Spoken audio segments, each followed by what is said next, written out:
Hello, my name is Bob Duff. I know a lot of you. My wife and I have established a organization called Abbreviated Angels, and what we do is we're going around doing presentations for suicide prevention. We're also looking to expand into setting up support groups and everything, and this is our inaugural presentation, so be kind. But the thing about suicide is, anytime you lose a loved one, it's traumatic. But with suicide, there's the added problem with the stigma that's associated with suicide. It's not uncommon for survivors to turn on each other, and I've talked to people, and I know firsthand of experiences where one suicide turned into another suicide, and it's not uncommon for one suicide to lead to others. And we have a few things we'd like to share. The first thing I'd like to do is to reach out to anybody here that might be on the edge. I've been in that dark place, and I've had those same conversations with myself, where I felt I was a burden or worthless or unworthy, and everybody would be better off without me. I even had it worked out to where I was doing that. I was making some sacrifice, myself. And if you're having those conversations, you're lying to yourself just like I was. If you're ever considering making that horrible decision, I want you, if you're getting ready to drive that car off the cliff, I want you to look in the back seat. Because everybody that you know, everybody that loves you, and everybody you love is in that back seat, and they're going to take that plunge with you. And if they survive, and there's no guarantee that they will, but they will be horribly scarred. So if you're considering that choice, I want to ask you, I want to beg you, make another choice. I know how hard it is to reach out, but reach out anyway. There's a list of resources in the brochure that handed out. I'd like to promote the 988 Lifeline, but I don't want to take credit. Sharon got together the information that I'm passing out, and the reason we're here is because you're worth it. You do matter, and we want you to push through your present darkness. It is not God's plan for you, and suicide is never an acceptable solution. The next group of people I want to reach out to is all of us who know someone who's struggling. We all have those struggles that we're facing that nobody else knows about. In this connected world, so many people are so much more isolated than they've ever been.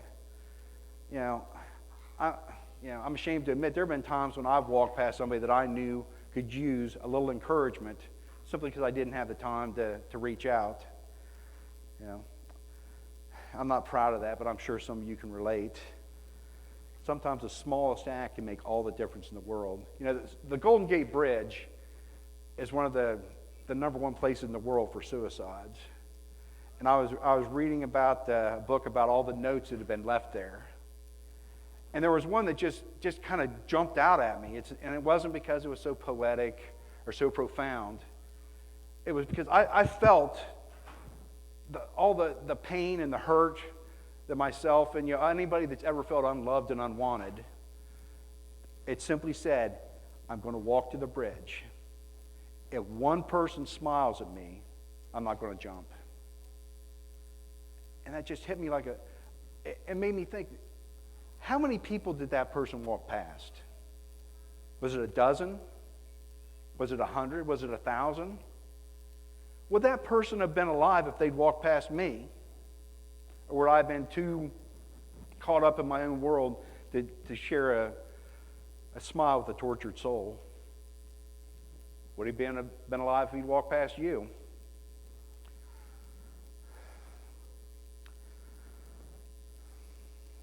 That note was left in the 70s.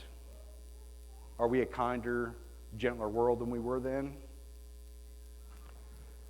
I don't know that we can change the world, the wider world, but what we can do is reach out to those that God has put in our lives. Yeah, and people a lot of times think that the only people you have to worry about is that person that's crying over in the corner, that's obviously all upset. That's not the case. There are so many examples of professional athletes, doctors, lawyers, class valedictorians, all these people that nobody knew that they were struggling until they were gone. Of course, you want to reach out to those that are obviously in pain, but the thing is, you have to realize that not all pain is obvious. So what I want to do is to share with you some of the risk factors of suicide, and if I'd have remembered to bring I said I'm a little nervous, so I apologize. But some of the risk factors for suicide, and I won't read them because they're in here, and I don't want to, I promised 15 minutes, and I hope I didn't lie. But some of the risk factors of suicide, prior suicide attempts, and the thing you have to realize, suicide is a very complicated issue, and there are a lot of different factors involved. There are a lot of different, something that might not affect me at all might affect you tremendously, and vice versa. The other thing, some of the risk factors we were going through, but some of the warning signs of suicide are also want to talk about. Things like talking about suicide, being isolated, expressing hopelessness. And like I said, I don't want to read through them just simply because I don't want to take up too much of your time. But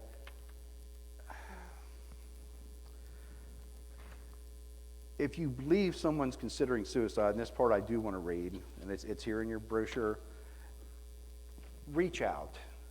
And the thing about it is, I've heard people talk about, if you start talking about suicide, that's going to put it in their mind, and that's going to, that nothing could be further to the truth.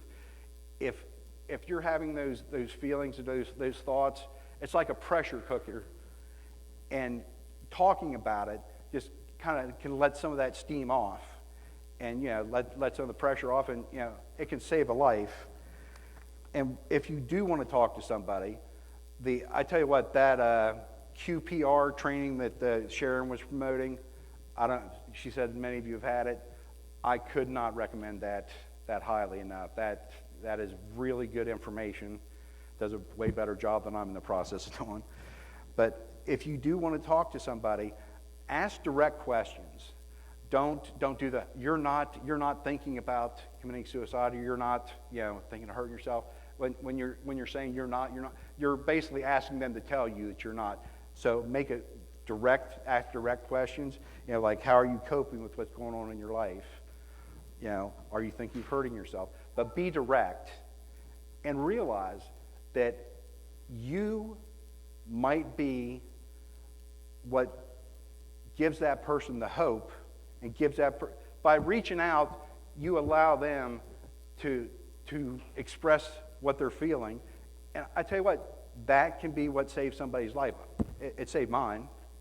I have been in that place, and I've had somebody reach out when I was right at that moment, and that's why I'm here today. And my motivation is because of my daughter, and a lot of you, some of you knew Michelle, and a lot of you were here when I was crying in that chair right there. And a lot of people, talk about, in that moment you're thinking, the pulling that trigger, and the pain's over. But that's not true. It amplifies the pain. When somebody commits suicide, the people in their orbit are 10 times more likely to commit suicide in the aftermath of that. So the people on the edge may fall, and then that amplifies it even more. And the clusters form. That's one of the things that our organization is wanting to do, is to go, when clusters are forming, we'll go there and try to set up support groups and do the prevention and everything. Now, if you've experienced the suicide of a loved one, I cannot tell you how sorry I am for your loss. I've read that losing a loved one to suicide is equivalent to surviving a concentration camp. And I would say that is probably about right. And if you've experienced that, I wish I could tell you that you're going to wake up one day and the pain will just totally be gone. And I can't tell you that, but I can promise you it will get easier to bear. And you'll be stronger for having survived. But that's a choice you have to make, is to survive. And to reach out is part of that decision to survive. Reach out and get the help that you need. I pray that you do. As survivors of suicide, we have a responsibility to make sure that pain ends with us. And that's what we're trying to do as an organization, is to get out there, to have the conversations, and to support and encourage those that we meet with. And we are a fledgling organization. If you look at our website, it will be apparently brutally obvious that we are not computer gurus or anything like that. But we are trying to find what resources we can marshal, and we're trying to get out there and to reach those in need. And that is our goal. And I really do appreciate your time. The information, like I said, in your brochures, this information here, feel free to pass it around. And just realize that you have an opportunity, you can have an opportunity to save somebody's life, and reach out. If you think there's a possibility, just ask them, how are you doing? How are you coping? And ask that question, and like I said, you can save a life. And thank you so much for your time. Any questions? Nobody threw rotten fruit or nothing. I'm happy about that. So